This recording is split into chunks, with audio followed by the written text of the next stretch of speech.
teachers. In our last meeting, we just started discussing integrating social studies and literature. Welcome, Ms. Johnson. Thank you for joining us. Hey, Ms. Johnson. I asked you to each research different grade levels and be able to come up today with different example lessons and objectives. I also asked you to find the answers to a few questions that we talked about last week. We defined literature last week as books and writings published on a particular subject. And we defined social studies as a course of instruction comprising such subjects as history, geography, civics, etc. Ms. Lucina, what question were you given? My question was, how do we incorporate literature into social studies? And I believe the best way to do that is to incorporate literature through teaching literature through social studies. And we spend too much time obsessing over reading and math because those are the areas that are tested on the EOGs. Right. So the best thing to do is just to find pieces of work that are going to capture the student's attention and keep them interested in what they're learning. And afterwards, you need to come up with an engaging follow-up activity as well with that. I think that sounds pretty good. I agree. My question was about why should we incorporate literature into social studies? Although textbooks are a great resource, they're also often outdated because of lack of funding and stuff like that. So they just do a brief overview of each topic and not really go into depth. Whereas if you have them read articles or other fun things, they're more likely to get involved and be engaged and retain more information rather than just reading a textbook and answering questions. And also there are no really negative benefits of this because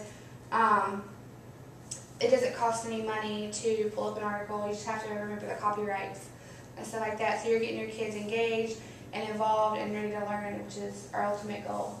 Those are great points. Kim? My question was, how do we spice it up? How do we spice up literature and social studies? And I found a few activities that we could have the kids do that are getting away from just the reading the textbook and doing questions. Some of the things are role-playing and simulations. We could have the kids act out something, like a scene from a book, or they could hold like a mock trial or a mock election. Also, we could incorporate various types of literature, not just the textbooks, but we can add in novels, both fiction and nonfiction. We could bring in magazine articles, newspapers, graphic novels, which I think the boys will really like. Yeah. Online literature, and for the lower grades we can use like pop-up books and ABC books. And also we can have the students create literature with the information that they're learning, and we can put that in the classroom library or the school library. And also we have a classroom set of iPads. I don't know if you guys use them often, but I think if we use that in our classroom and have the kids reading off of those instead of just reading a regular book, then it might get them more interested. And My kids know how to work that better than I do. I know, they love those iPads. Those are great points. Yeah, those are some great ways to keep it spiced up, Ms. Johnson. And I'm used to kind of teaching the lower grades, so I was asked to find example literature for kindergarten and first grade. And the objectives are up there that are covered. The kindergarten book that I found is called We're All Special, and it covers Social Studies Competency Goal 1, and the objectives are stated on the board up there. And this book is just about teaching children that we are all different and that it's okay to be unique, and it's just a great way to show them individualism. And so that is the kindergarten book that I have chosen. That's cute. A good find for first grade is called Trashy Town, and that's by Andrea Zimmerman and David Clemesha. And it covers Competency Goal 2 in Social Studies for first grade. And the objectives are also on the board for that. And this is just about a man who goes around the town and cleans up after the community. And it teaches the children citizenship and what to do to be a good citizen. And a great follow-up activity for this would be to have the kids go around the school and maybe, you know, show some type of good citizenship and have them write about it. So those are my findings for kindergarten and first grade. These are great ideas. That is a great piece of literature that you found. Thank you. I have, sorry. Go ahead. I was gonna ask have about second grade. and third second grade book I found was People, and it is written by Peter Spire. And it's a great book about all different kinds of cultures and like economy and how we all have different facial features and stuff like that, but we're all really the same because we have the same emotions like that. But it's a really nice way to show kids how everyone can be from a different part of the world but still be the same. And it has tons of pictures and tons of illustrations where they can really see, and at the end they have all different types of words in different languages. So I think that's a really neat way to show them diversity. And then our third grade book is on being a good citizen, and this is by Mary Small. And this is a great book about things you can do, like acts of kindness and going around and just being a great citizen and a great person.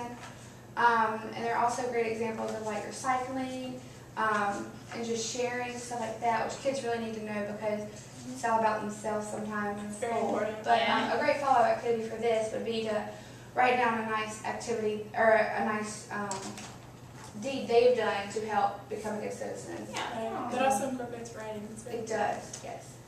I'm very impressed, Ms. McNeil. Ms. Johnson, did you find any good pieces for 4th and 5th grade? I did. I found a couple for 4th grade. I found North Carolina Past and Present. Okay. And this one, it briefly goes over the geography, history, government, economy, and people. So it covers goals 1, 3, 4, and 6. So this is a good book to use maybe at the beginning of your lesson.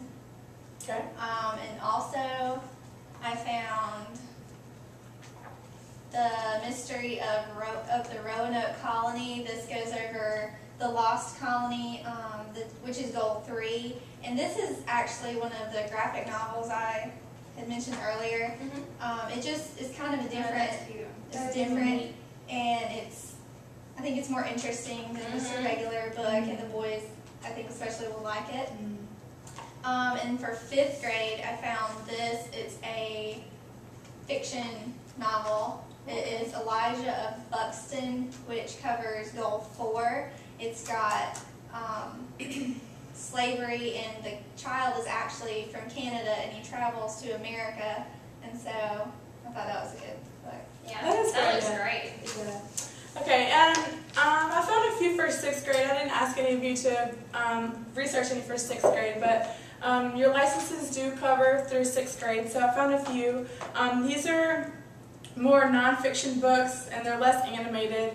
They have a lot of charts, a lot of maps, and a lot of information about the economy, the regions, animal life, that kind of stuff, about the government, leaders. And this one's about the United Kingdom, and this one's about South America, because both Europe and South America are major topics in 6th grade social studies. So I've just found a few of those for you guys. And are there any internet resources that you found? Yes, that some might of be these good? great resources for the website are, we found the University of Delaware has a great website, and becominghistorians.org and socialstudies.org also those are all great resources that you guys can use, and they have sample books for you to use in your social studies lessons and that kind of stuff. Yeah, we'll definitely check those out. Yeah, so I'm very impressed with you We'll guys. write those down and let Ms. Johnson see those. All right, excellent. Thank you guys Thank you for all guys your soon. ideas. Yes.